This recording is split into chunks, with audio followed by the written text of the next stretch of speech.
Sejam todos muito bem-vindos a mais uma Batalha. Como aqui no Batalha gostamos de estar sempre a falar da atualidade, hoje o único tema vai ser suspeição. Suspeição hoje é o único tema do Batalha, pois é esse o tema da atualidade, é o tema do momento, é o tema que todos os energúmenos têm falado e nós hoje vamos dar um contributo para que os energúmenos continuem a ter ar para respirar. O curioso é que a suspeição em Portugal não começou com expressões como ponha a carne toda no assador como eu ponho todos os dias por nós. O curioso é que a suspeição em Portugal não começou com a indicação de coisas como o nosso amigo Manuel Mota. O curioso é que a suspeição em Portugal não começou com informações como a indicação de árbitros considerados padres do Benfica. Tudo isso não levou a que em Portugal se vivesse um clima de suspeição. E isso não aconteceu porque a sempre de cócoras comunicação social não promoveu da mesma forma este tipo de afirmações comprovadas e documentadas. Aí a comunicação social esteve em silêncio, omitiu, não investigou, não foi ao detalhe de rigorosamente nada. A suspeição em Portugal, como nós bem já estamos habituados, só acontece mediante um único acontecimento. O Futebol Clube do Porto ganhar. Sempre que o Futebol Clube do Porto ganha, sempre que o Futebol Clube do Porto está na frente da classificação, sempre que o Futebol Clube do Porto vence ou está na iminência de vencer alguma coisa, há suspeição. O Futebol Clube do Porto ganha sempre por intervenção de terceiros. É neste país medíocre, rodeado de energúmenos, nesta mediocridade bacoca que nós vivemos, a não ser quando ganham os senhores feudais, os senhores do imperialismo, os senhores do centralismo, aí é fruto da sua grande capacidade e do seu grande valor. Aí, quando os salazaristas dominam, aí há sempre valor, aí há sempre qualidade, mas quando os do Norte, os parolos do Norte, os esquecidos do Norte, os ostracizados do Norte ganham, aí a culpa é sempre de terceiros, nunca tem a ver com o nosso valor, nunca tem a ver com o nosso mérito. Mas, desde quando começou este regabofe da suspeição? O regabofe começou desde o Estoril Futebol Clube do Porto. Os imperialistas estavam à espera que o Futebol Clube do Porto se espetasse no Estoril. Os imperialistas estavam à espera que o canto do cisne do Futebol Clube do Porto fosse efetivamente na Amoreira. Só que isso não aconteceu. O que aconteceu é que o Futebol Clube do Porto chegou à Amoreira e derreteu o adversário. Alto. Os imperialistas não podiam de forma alguma aceitar isto de bom grado. E então tiveram um peão madeirense e Vieira a fazer o seu bom trabalho, a fazer de conta que tudo havia dúvidas, tudo era suspeito. Tiveram depois, entre outros, José Manuel Freitas, na CMTV, a debitar baboseiras, a debitar asneiras e a dizer não aquilo que sabia, porque ele diz sempre que não sabe, não aquilo de que ouviu dizer, porque ele nunca ouviu dizer nada, mas aquilo que desconfia. O senhor, com dotes de nhaga, desconfia que algo aconteceu no Estoril Futebol Clube do Porto. Mas o curioso é que nem Pepa, e para comparar com o Vieira, nem o Sr. José Manuel Freitas, no Tondela Benfica, entenderam que havia algo para investigar. Aí, ninguém entendeu que algo deveria ser analisado. Precisamente um adversário que perdeu 5 golos com o Benfica.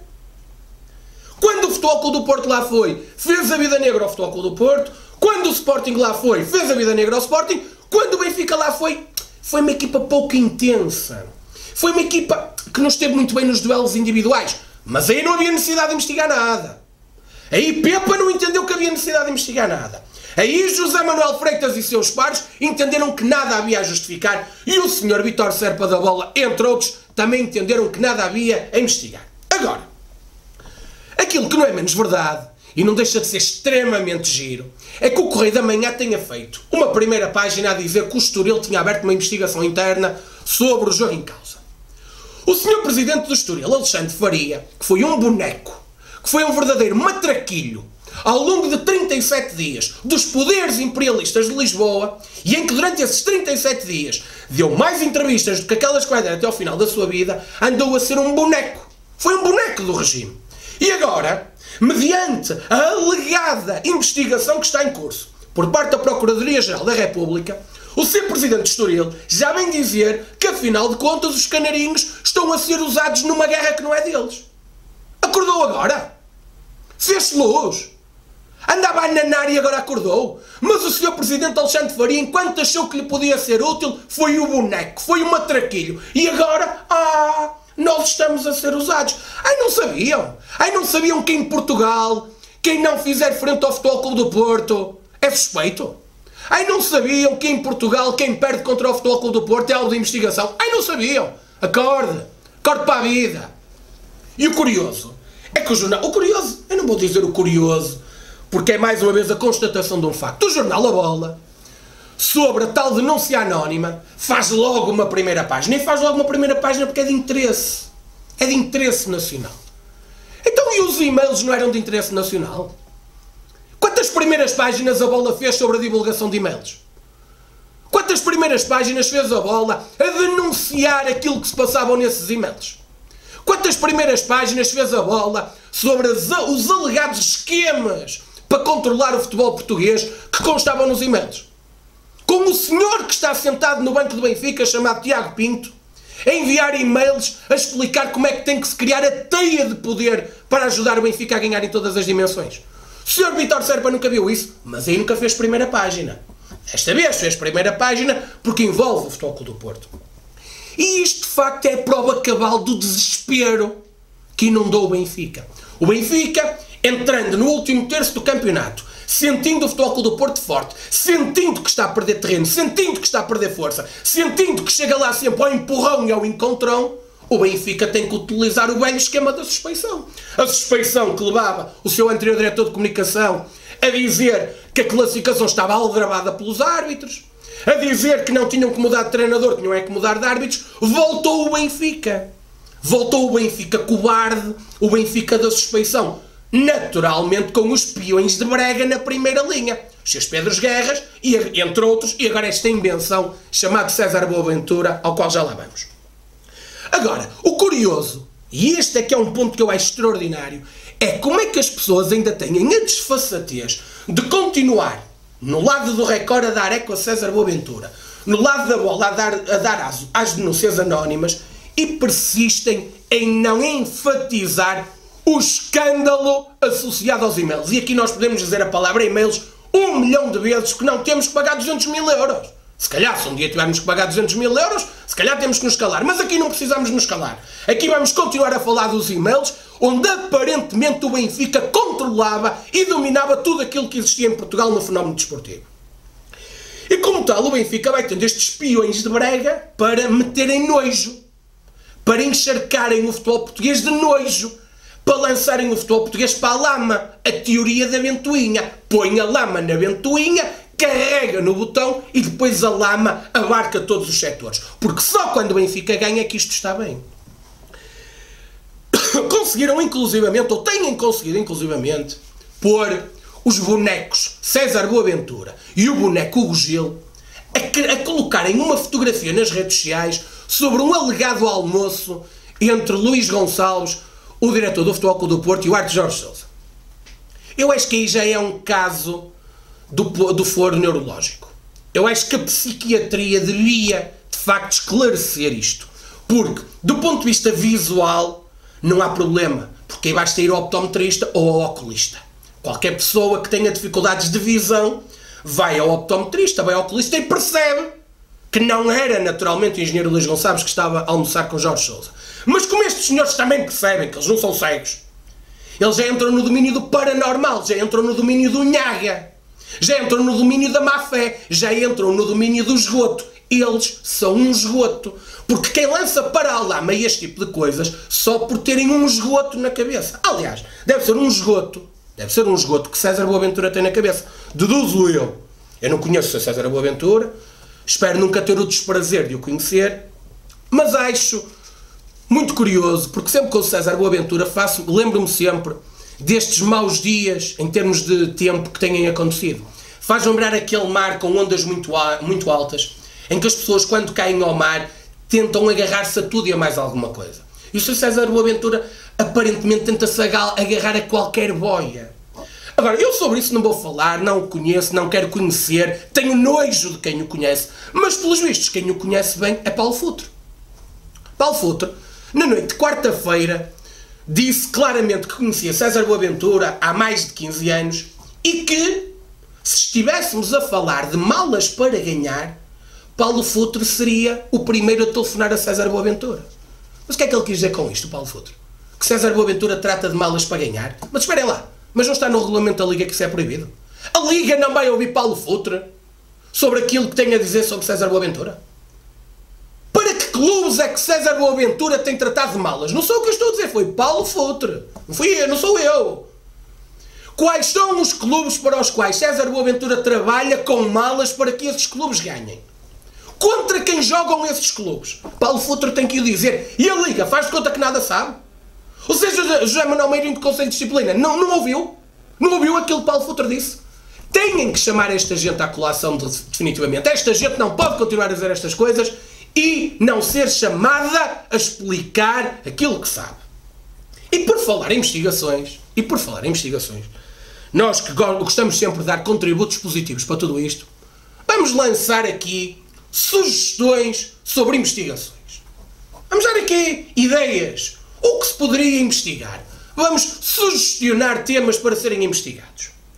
Por exemplo, por que não investigar como é que um clube que tem uma dívida, uma alegada dívida a um empresário, paga essa dívida em bilhetes para um determinado jogo? Como é que consegue dizer que paga essa dívida com bilhetes de um jogo quando ainda nem sequer o preço dos bilhetes para esse jogo está definido? E alguém que recebe esses bilhetes, como é que os vende? Eu, por exemplo, se tivesse 20, 30, 40, 50 bilhetes, ainda dava para os meus amigos todos. Mas pagar milhares de euros em bilhetes, como é que essas pessoas depois distribuem os bilhetes? Em que ponto de venda é que esses bilhetes são colocados para serem vendidos? Fica aqui a primeira ideia para uma investigação. Depois fica uma segunda ideia para se investigar. Porquê é que não se investiga a carrada de jogadores que jogavam no Campeonato Nacional na época passada e que foram contratados pelo Benfica e que nem sequer para estágio foram?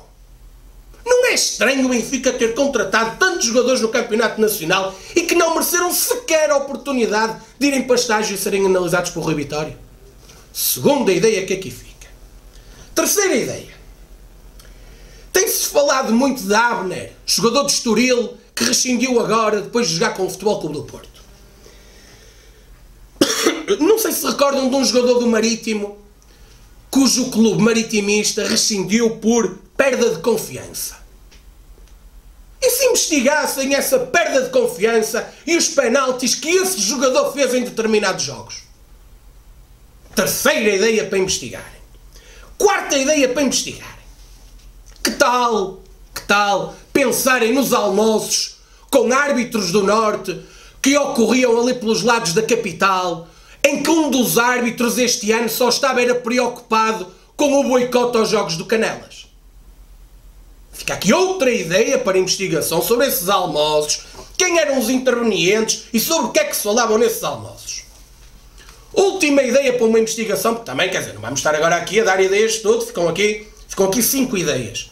Última ideia, quinta ideia. Recuem ao episódio 31 do Batalha. Vão ouvir.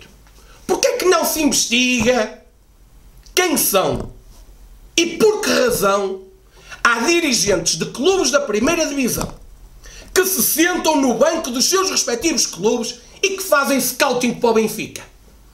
E que andam a analisar jogadores para serem indicados ao Benfica? Será que o fazem para o Bono?